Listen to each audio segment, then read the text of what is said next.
ونصلي ونسلم على رسوله الكريم اما بعد فاعوذ بالله من الشيطان الرجيم بسم الله الرحمن الرحيم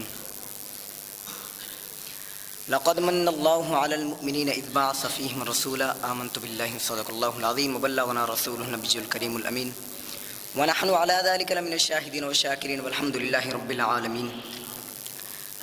سامعین محترم، میں نے آپ کے سامنے قرآن مجید فرقان حمید کی جو آیت کریمہ پڑھنے کا شرف حاصل کیا ہے، اس میں اللہ رب العزت نے حضور اکرم صلی اللہ علیہ وسلم کی تشریف آوری کا ذکر فرمایا.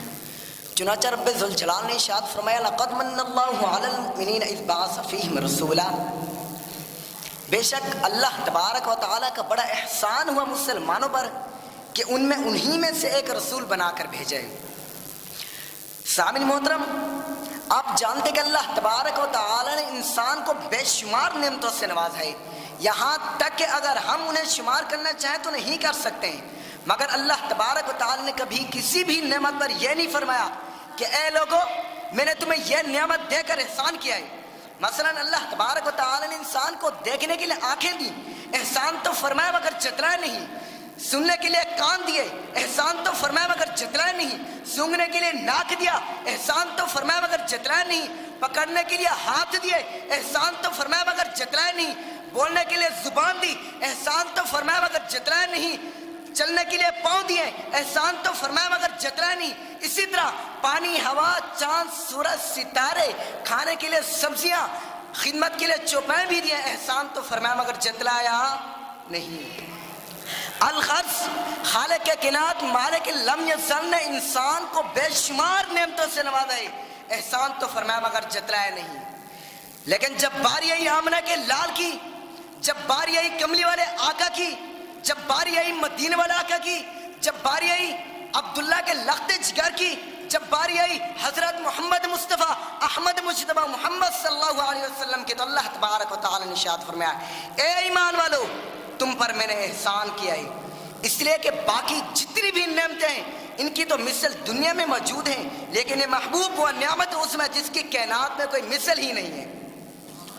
حضرات محترم، اللہ تبارک و تعالی نے اس لیے بھی احسان فرمایا کہ باقی جتنی بھی نعمتیں ہیں یہ تو دنیا میں کام آنے والی ہیں، لیکن یہ محبوب و نعمت اس میں جس کی کائنات میں کہیں مثال ہی نہیں ہے. اور اس لیے بھی اللہ تبارک و تعالی نے حضور اکرم صلی اللہ علیہ وسلم کی تشریف آوری پر ذکر فرمائے، احسان جتلائے کہ کائنات کی تمام نعمتیں آپ ہی کے صدقہ اور آپ ہی کے وسیلہ سے ہیں. اور اللہ تبارک و تعالی نے ایک اور جگہ پر ارشاد فرمایا لیسا کمثلی شیء، اس جیسا کوئی نہیں. اور حضور اکرم صلی اللہ علیہ وسلم نے خود ارشاد فرمایا اجکم مثلی، تم میں کون ہے میری مثل. سامعین محترم، اب دیکھنا یہ ہے کہ رب تعالیٰ کا فرمان ہے مجھ جیسا کوئی نہیں، اور حضور اکرم صلی اللہ علیہ وسلم کا فرمان ہے میری مثل کوئی نہیں. اب اس میں تطبیق و فرق کیسے ہوگا؟ وہ اس طرح کہ وہ بھی بے مثل ہے، یہ بھی بے مثل ہے.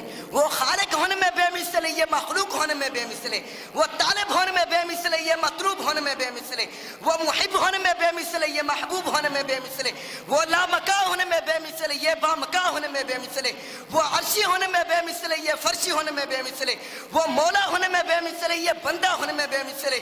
وہ خدا ہونے میں بے مثل ہے، یہ مصطفیٰ ہونے میں بے مثل ہے. سامعین محترم، ثابت ہوا کہ حضور اکرم صلی اللہ علیہ وسلم سب سے بڑی نعمت ہے. اور اللہ تبارک و تعالی نے قرآن مجید میں اپنی نعمتوں کا اور ذکر چرچا کرنے کا حکم فرمائے یا ایھا الذین آمنوا اذکروا نعمت اللہ علیکم. اور ایک اور جگہ ارشاد فرمایا اما بنعمت ربک فحدث، اور اپنے رب کی نعمت کا دیا کہ خوب چرچا کرو. وآخر دعوانا ان الحمد للہ رب العالمین.